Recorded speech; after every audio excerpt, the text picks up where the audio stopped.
یہ جو بھگوا کلر ڈالنے میں بیٹھے ہوئے ہیں یہ مجاورین، میں سید محمد عرفانی بول رہا ہوں بمبئی سے۔ میں نے ان صاحب کی پوری ویڈیو سنی تو میں یہ جو 8,500 یا 9,500 خدام ہیں نا جو اجمیر شریف میں اپنے آپ کو خادم کہتے ہیں، پہلے ان کی اصل آپ سماعت فرما لیں، اور نہ ہو تو آپ اجمیر جا کر کے وہاں کا جو ریکارڈ ہے نا پرانا، وہ ریکارڈ 400 سال 500 سال پرانا، وہ آپ ذرا ٹیسٹ کریں، جو بھی بھائی میری اس وائس کو سنیں۔ یہ حضرت خواجہ غریب نواز رضی اللہ تعالیٰ عنہ کے وصال کے وقت آپ کے پاس میں 2 بھائی تھے راجستھانی، ایک کا نام تھا لاکا بھیل اور ایک کا نام تھا ہاکا بھیل۔ یہ دونوں حضرت کی خدمت میں رہتے تھے۔ حضرت غریب نواز کے وصال کے بعد میں یہ دونوں ہی وہاں کے مجاورین اول تھے۔ انہی کی اولادیں میں اللہ نے برکت دی تو یہ 8,500 یا 9,000 یا 9,500 خادم پیدا ہوئے۔ ان میں سے کوئی بھی سید نہیں ہے، کوئی خواجہ غریب نواز کی اولاد میں سے نہیں ہے، بلکہ یہ راجستھانی ہاکا بھیل لاکا بھیل، اور یہ لاکا بھیل ہاکا بھیل بھی جو تھے یہ وہ تھے جیسے ہمارے ہاں جس کو گڈریا کہتے ہیں نا، بکری چلانے والے، بکری پیشہ یا گھاس کھودنے والے، اس ٹائپ کے لوگ تھے، بیچارے ان کا پیشہ تھا، لیکن وہ حضرت خواجہ غریب نواز سے مرید تھے تو اس لیے وہ حضرت کے پاس ہی رہا کرتے تھے۔ انہی کی خدمت میں رہ کر پھر ان کی مجاوری کری، پھر ان سے جو اولادیں ہوئیں تو وہ یکے بعد دیگرے اس خانقاہ کی دیکھ بھال کرنی شروع کر دی۔ آگے جیسے جیسے وقت گزرتا گیا تو جس طریقے سے گلبرگہ کے اندر ہر سال 50 سے 60,000 سید، فیکٹری ہے وہاں پہ ایک، وہ بن کے نکلتے ہیں، ایسے ہی یہ خادموں نے اپنے آپ کو سید کہنا شروع کر دیا، اور تقریباً الا ماشاء اللہ چند کو چھوڑ کر سارے ہی فاسق ہیں، سارے ہی داڑھی منڈے ہیں، سارے ہی بے نمازی ہیں، اور ایک کو بھی نماز کی نیت، شرائط نماز اور اس کے علاوہ جو ارکان شریعت ہیں ان کی کوئی واقفیت نہیں۔ صرف ان کو ڈھول تماشا، ڈھول تاشا اور قوالی سننے ہی کا شوق ہے، اسی کو سنتے ہوئے پیدا ہوتے ہیں، اسی کو سنتے سنتے مر جاتے ہیں۔ نہ ان کو اسلام کی پڑھی نہ شریعت کی پڑھی، بلکہ یہ خواجہ غریب نواز کو بیچ رہے ہیں۔ چنانچہ جب ان کی سنگت کے ساتھ میں آپ حاضری دیتے ہیں تو یہ آپ کی منڈی پکڑ کے حضرت خواجہ غریب نواز کے قدموں میں نیچے ڈالتے ہیں اور چادر کھینچتے ہیں، ہمیں بتاتے ہیں بے ادب، اور خود سب سے بڑے بے ادب ہے، منڈی کھینچ کے اندر تک مزار میں کرتے ہیں، اوپر سے چادر کھینچ کے کہ غریب نواز اس کا یہ کر، اس کا یہ کر، اس کا یہ کر، اور یہ کہہ کے لا چراغی، لا پیسے، لا چادر کے، لا گاگر کے، لا بتاشے کے، لا کھیل کے، یہ ان کی حرکتیں ہیں۔ اس کے علاوہ یہ زیادہ تر 99% اس میں جو ہیں وہ سب شیعہ ہیں، جتنے بھی یہ خدام ہیں۔ چنانچہ میں آپ کو ایک بہت مضبوط بات بتاؤں، 1992 کے اندر ایک لیڈیز کلکٹر اجمیر شریف میں تعینات ہوئی تھی، اس کو کچھ پتا چلا کہ بھئی گٹر جو ہے وہ درگاہ شریف کا بلاک ہوا ہے، پتہ نہیں کیا بات، تو اس نے اس کی صفائی کا کام شروع کیا، تو اس گٹر کے اندر سے یہ کتنے بڑے خبیث ہیں کہ 40 قرآن کریم کنز الایمان اعلی حضرت کے اس گٹر میں سے نکلے، اور اسی وقت میں ان کا یہ کام تھا کہ جو بیچاری ہندو بہنیں آتی تھیں یا مسلمان بہنیں جو سیدھی سادی ہوتی تھیں، تو یہ روم دینے کے بہانے کہ ہم حاضری کرائیں گے، ہمارے ہاں رکیے، کھانا بھی ہم کھلائیں گے، چادر بھی ہم چڑھوائیں گے، تو یہ اپنے روموں میں ٹھہراتے تھے۔ ان روموں کے اندر انہوں نے کیمرے لگائے ہوئے تھے، اور جب وہ شوہر اور بیوی ساتھ میں ہوتے تھے تو یہ ان کی ننگی فوٹویں اور تصویریں اور ویڈیو بنا کر بعد میں ان زائرین کو بلیک میل کرتے تھے۔ چنانچہ ایک ہندو بہن نے جب جا کے پولیس میں شکایت کری تو 450 خادموں پہ چھاپا پڑا، جو غالباً 450 خادم آج تک بند ہیں اجمیر میں۔ یہ اتنے بڑے خبیث ہیں، اور یہ اعلیٰ حضرت کے بارے میں کہتے ہیں کہ اعلیٰ حضرت نے جو ہے ان کو اعلیٰ حضرت کیوں کہا جاتا ہے، اور یہ مسلکی اعلیٰ حضرت کیوں کہا جاتا ہے۔ ان گدھوں سے پوچھو کہ گدھو خواجہ صاحب نے کوئی تفسیر لکھی ہے، فقہ کی کوئی کتاب خواجہ صاحب کی تمہارے پاس ہے؟ اب اسلامی شریعت کے مطابق جو اسلام کے احکامات ہیں ان کو عمل کرنا ضروری ہے امت مسلمہ پر، اور وہ بھی ایسا بندہ چاہیے جو قرآن و حدیث کی صحیح سمجھ رکھتا ہو۔ یہی کام تو اعلیٰ حضرت نے کیا ہے کہ قرآن و حدیث کی روشنی کے اندر اسلامی احکام اور اسلامی جو طریق ہیں ان کو ظاہر و باہر کیا ہے، اور جتنے بدعقیدہ لوگوں نے اسلام کا نام لے کر کے اور اسلامی احکامات کو جو ہے وہ تخت و تاراج کیا، ان سب سے اعلیٰ حضرت نے محفوظ کیا ہے، اور ان سب کو محفوظ کرتے ہوئے صحیح جو اسلامی اقدار اور اطوار ہیں ان کو ظاہر کیا ہے۔ لیکن چونکہ ان کو ہضم نہیں ہوتا، ان کو تو صرف قوالی آتی ہے، یہ نہ اذان دینے کے لائق، نہ نماز پڑھانے کے لائق، نہ خطبہ جمعہ دینے کے لائق، نہ عیدین کی نماز پڑھانے کے لائق، نہ قرآن ان کو پڑھنا آتا، نہ ان کو حدیث پڑھنی آتی۔ اگر یقین نہ ہو تو 100-200 لوگ میری طرف سے کرایہ میں دوں گا، جہاں بھی دنیا میں سے ہوں وہ جائیں اور جا کر کے 50 خادموں کو بٹھا کر کے ان سے نماز کی نیت سن لیں، صورتیں سن لیں۔ میں یقیناً دعوے سے کہتا ہوں ان کو نہیں آتی ہیں، اور قوالیاں سننے کے علاوہ ان کے پاس میں کوئی کام نہیں ہے۔ ہم قوالیوں کی بات نہیں کرتے اعتراضاً، کیونکہ وہ حضرت خواجہ غریب نواز کے ہاں ہوتی تھی، محبوب الہی کے ہاں بھی ہوتی ہیں، لیکن بلا مضامیر کے، یعنی صرف کلام جو تھا وہ سنا جاتا تھا۔ اس کے علاوہ ان کو اعلیٰ حضرت سے دکھ یوں ہے کہ اعلیٰ حضرت کا نام اتنا کیوں دنیا میں روشن ہے۔ تو میرے دوستو، بزرگوں، جو بھی میری بات سن رہے ہو، اعلیٰ حضرت جو ہیں وہ ہمارے مشہور کرنے سے مشہور نہیں ہوئے ہیں، بلکہ انہوں نے اللہ رسول کی خوشنودی والا وہ کام کیا ہے کہ اللہ رسول نے ان کے ذکر کو پوری کائنات میں بلند فرما دیا ہے۔ بچے کی زبان پر کے آ گیا ہے کہ عشق و محبت اعلیٰ حضرت، اور اعلیٰ حضرت ہی کی وہ ذات ہے جس نے ہمیں اولیاء اللہ کا مقام پہچنوایا، ورنہ یہ دیوبندی، یہ خبیث وہابی، یہ نجدی، انہوں نے کیا کیا کتابوں میں لکھ کر کے سارے اولیاء سے دوری امت کی پیدا کر دی تھی، اور امت کو کنفیوز کر دیا تھا، امت میں انتشار پیدا کر دیا تھا۔ انہوں نے بتا دیا کہ ولیوں کے ہاں جانا شرک ہے، حرام ہے، بدعت ہے، چادر ڈالنا بدعت ہے، پھول ڈالنا بدعت ہے، سمجھے صاحب، فاتحہ دینا، شیرنی سامنے رکھنا، ہاتھ اٹھا کر کے دعا کرنا، یہ سارے شرک و بدعت کے فتوے جب پھیل رہے تھے تو تم خادموں کا باپ تو سو رہا تھا وہاں بریانی کھا کے اجمیر میں۔ وہ امام احمد رضا ہی کی ذات تھی جو بریلی میں بیٹھ کر کے ڈنکی کی چوٹ پر چادروں کو چڑھانے کا ثبوت، پھولوں کو ڈالنے کا ثبوت، شیرنی کو رکھ کے سامنے فاتحہ پڑھنے کا ثبوت، ہاتھ اٹھا کے دعا کرنے کا ثبوت اگر دیا ہے ہندوستان کی سرزمین پر تو وہ واحد امام احمد رضا خان فاضل بریلوی علیہ رحمت و رضوان کی ذات ہے، ورنہ تم میں سے کوئی بھی مائی کا لال میدان میں نہیں آیا۔ تم تو صرف ڈھول تاشے بجانے کی بات کرتے ہو، اور تم خبیث، مردود، نالائق، اپنے آپ کو سید کہتے ہو، اور حضرت امیر معاویہ کو کہتے ہو وہ فاسق بادشاہ تھا۔ ابے کمینے کتے، وہ تیرے نبی جن کا تو کلمہ پڑھتا ہے ان کے وہ سالے ہیں، ان کی بہن حضور کی زوجہ پاک ہیں، ان کے لیے حضور نے جنت کی بشارتیں دی ہیں۔ نادان، جب تو نے قرآن و حدیث پڑھی نہیں ہے، حدیث کی سمجھ تجھے نہیں، تجھے کیا معلوم ہوگا کہ اس کا مقام کیا ہے؟ تو نے تو افسانے، ڈائجسٹ، میگزین یہ پڑھ کر کے تو نے جانا ہے جو خبیث شیعوں نے لکھی ہوئی ہیں، ان کو سمجھ کر کے پڑھ کر کے تو نے یہ سمجھا کہ امیر معاویہ معاذ اللہ ثم معاذ اللہ وہ باغی تھے، وہ فاسق تھے، وہ مشرک بادشاہ تھے۔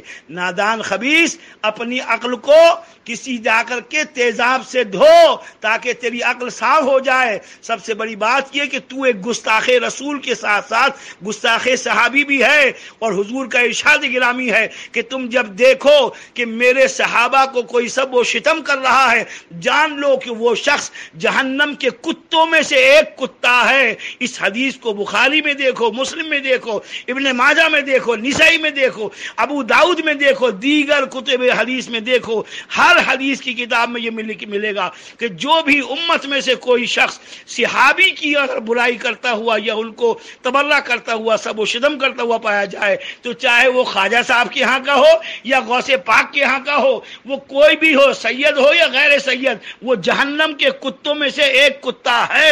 یہ اللہ کے رسول نے فیصلہ کر دیا ہے۔ تو نادان خادم، اپنی زبان کو لگام دے۔ جاہل، تو جو سامنے رکھ کے پڑھ رہا ہے، ابھی تجھے وہ اردو ہی نہیں پڑھنی آ رہی۔ پہلے جا اپنے باپ سے کہے کہ باپ، تو نے مجھے قوالی سنا کے پیدا کیا، مجھے مدرسے میں داخل کر دے تاکہ میں پڑھ لوں, پڑھ کے پھر میں جا کر کے کوئی فتوے کی کتاب یا فتوے کی زبان یا فتوے کا مضمون جو ہے وہ لوگوں کے سامنے پیش کروں. ابھی تو تیرے اندر اتنی بھی اہلیت نہیں کہ تو اردو پڑھ لے صحیح سے, ہیں؟ لا حول ولا قوت الا باللہ. تم سارے خادموں نے بیڑا غرق کر کے رکھا ہوا ہے. درگاہ شریف کا تم نے کھیل تماشا بنا دیا ہے, ہیں؟ تمہیں شرم آنی چاہیے, غیرت آنی چاہیے. استغفر اللہ ثم استغفر اللہ. لا ہم کو ایسے سنتروں سے مناظرہ کرنا پڑے, ان چادر چوروں سے مناظرہ کرنا پڑے گا, آشیرواد کے نام پہ عورتوں پہ ہاتھ پھیرنے والوں سے مناظرہ کرنا پڑے گا, ان محفلیں سما میں جھومنے والے بھنگیوں سے مناظرہ کرنا پڑے گا جو نذرانے کے نام پر غریبوں کو لوٹتے اور کھسوٹتے ہیں اور مزارات پر کہتے ہیں نہیں ہمارے سوا کوئی دعا نہیں کرے گا. ابے تیری سکھ جیسی شکل دیکھ منحوس, تو دعا کرے گا. تو نے خواجہ کے آستانے کو کیا سمجھ رکھا ہے؟ رشوت کا سینٹر سمجھ رکھا ہے, کوئی سرکاری آفیسر سمجھ رکھا ہے کہ نیچے سے ٹیبل کے نیچے سے نہیں, وہاں چادر گاگل سندل بنڈل کی حاجت نہیں ہے. ایک قلب صادق لے کر جائیے سلطان الہند کے بارگاہ میں, اپنی جھولی کو پساریے اور پھر رب کعبہ کی قسم آپ اللہ کی بارگاہ میں ان کا وسیلہ پیش کیجئے, ضرور آپ کی دعا قبول ہوگی. یہ تم سے کس نے کہا چادر چڑھیں گی, بڑی ڈیک چھوٹی ڈیک میں پیسہ ڈلے گا, چادر کے نیچے جاؤ گے, مجاور کا جیب گرم کرو گے تبھی تمہاری دعا قبول ہوگی. یہ خام خیالی نکالو, جن کو استنجا کا ڈھیلا لینا نہ آتا ہو یہ چور دعا کریں گے.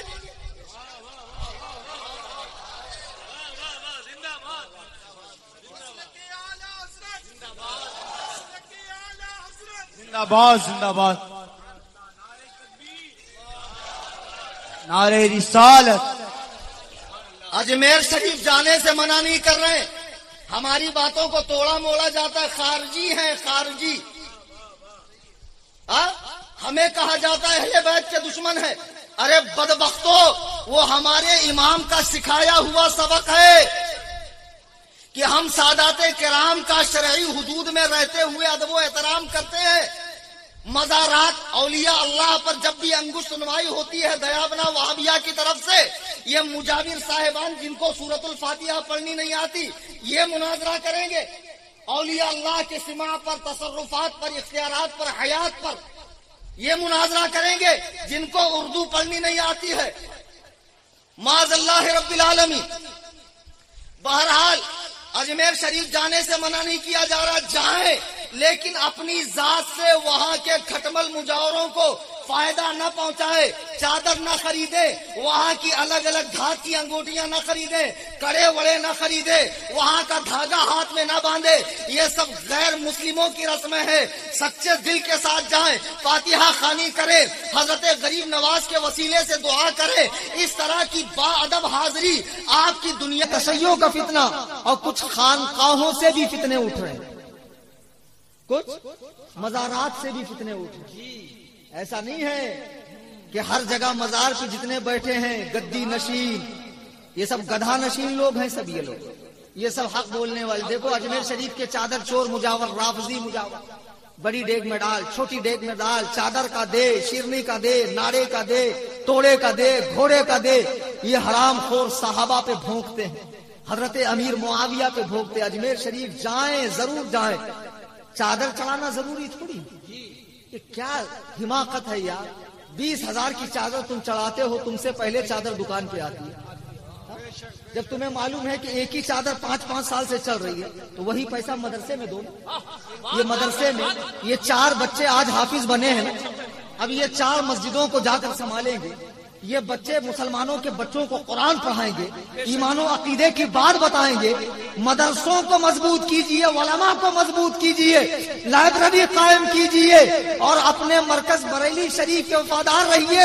خبردار خبردار, اگر چادر چڑھانا ہی ہے تو لوگ کہتے ہیں ہم نے منت مانی ہے, تو سنیے مفتی میں بھی ہوں, مسئلہ بتا دوں, یہ منت شرعی نہیں ہے.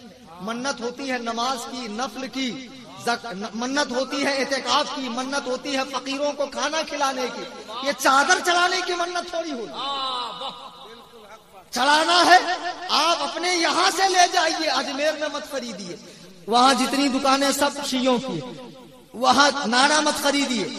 اور کوئی غیر شرعی انگوٹھی جو چاندی کے علاوہ کسی دھات کی مت لیجیے. جائیے اور خواجہ کی بارگاہ میں ضرور جائیں، نذرانے عقیدت پیش کریں، صلاۃ و سلام پیش کریں، ان کے وسیلے سے دعا کریں۔ ارے وہ خواجہ ہے خواجہ، کوئی collector, S P, D S P, کوئی نیتا نہیں ہے کہ ٹیبل کے نیچے سے لیں گے تبھی کام ہوگا، چادر چڑھیں گی تبھی تمہارا کام ہوگا۔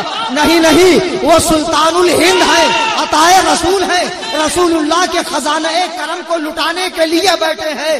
وہاں آپ جائیے، وہ تو جھولیاں بھرنے کے لیے بیٹھے ہیں۔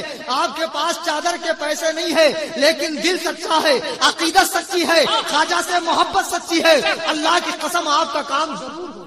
زندہ باد، نعرے تکبیر، نعرے رسالت، پیغام اسلام۔ ہاں، مزارات اولیاء پہ حاضری دیجیے۔ علم اور عشق اور عمل سے ہے۔ مزار پہ چادر وہ لوگ بیچیں جس کے پاس علم نہ ہو، گلاب کا پھول وہ بیچیں جس کے پاس پڑھانے کی صلاحیت نہ ہو، اور جو 1000 کتابیں لکھ کر پوری دنیا کے مسلمانوں کے ایمان کا تحفظ کرنا جانتا ہو، اسی کا نام اعلی حضرت ہے۔ اعلی حضرت کا بیٹا آج بھی پھول نہیں بیچتا ہے، اعلی حضرت کا بیٹا آج بھی مزار کی چادر نہیں بیچتا ہے۔ وہ اجمیر کا چرسی افیم پینے والا، وہ صاحب شرابی، وہ کیا جانے کہ اعلی حضرت کس کا نام ہے۔ تمہارے پاس ہنر نہیں ہے، تم چادر بیچ کے پیٹ پالتے ہو، پھول بیچ کے پیٹ پالتے ہو، لیکن اعلی حضرت اس علم کے شاہکار کا نام ہے کہ آج جہاں کہیں بھی مناظرہ ہو علم غیب کے عنوان پہ، تو مناظرے میں ہم جنگ جیتتے ہیں اعلی حضرت کی دی ہوئی کتاب الدولۃ المکیہ سے۔ تو اعلی حضرت کا نام اس وقت تک رہے گا جب تک اعلی حضرت کی 1000 کتابیں دنیا میں زندہ رہیں گی۔ تو اعلی حضرت جاتے جاتے اپنے بیٹے کو مجاور نہیں بنایا، مفتی اعظم ہند بنا کے دنیا سے چلے گئے۔ مفتی اعظم ہند دیا دنیا کو، حجت الاسلام دیا دنیا کو۔ لوگ کہنے لگے حجت الاسلام کے بعد اب کون بچے گا؟ جب مفسر اعظم ہند کا جلوہ چمکا، لوگ کہنے لگے کہ اعلی حضرت نے چادر بیچنے والی اولاد نہیں بلکہ علم کو پھیلانے والی اولاد کو پیدا کیا ہے۔ جب مفسر اعظم ہند دنیا سے گئے، لوگ کہنے لگے اب کون ہے دنیا میں، کون ہے اعلی حضرت کے خاندان میں جو دین کا کام کرے۔ جب تاج الشریعہ کی عظمت کا سورج چمکنے لگا تو دنیا نے دیکھا کہ اعلی حضرت کے خاندان پہ غوث اعظم کی خصوصی نظر ہے کہ وہاں چادریں نہیں بیچی جائیں گی، وہاں پھول نہیں بیچا جائے گا، وہاں کتابیں لکھی جائیں گی، وہاں فتویٰ لکھا جائے گا، وہاں دین بچایا جائے گا، وہاں مذہب کی حفاظت کی جائے گی۔ واہ بھائی، زندہ باد، نعرے تکبیر، نعرے رسالت، مسلک اعلی حضرت، بستی بستی، قریہ قریہ، حضرت علامہ ڈاکٹر مفتی شہریار صاحب قبلہ، سرزمین مہتوش، علماء اکرام۔ بہت اچھا۔ اعلی حضرت پٹھان تھے، لیکن اللہ نے اس پٹھان کو وہ عزت دے دی کہ آج پوری دنیا میں اعلی حضرت کا چرچا ہو رہا ہے۔ اعلی حضرت کے صدقے میں بریلی کا چرچا ہو رہا ہے، اعلی حضرت کے صدقے میں مراد آباد، بدایوں، رامپور کا چرچا ہو رہا ہے، اعلی حضرت کے صدقے میں اس علاقے کے علماء کا چرچا ہو رہا ہے۔ اس علاقے کے عالم پورے ہندوستان میں جہاں چلے جائیں، لوگ ادب سے اور احترام سے پیش آ کر ان کا چہرہ غور سے دیکھتے ہیں کہ اعلی حضرت کے دیار سے آیا۔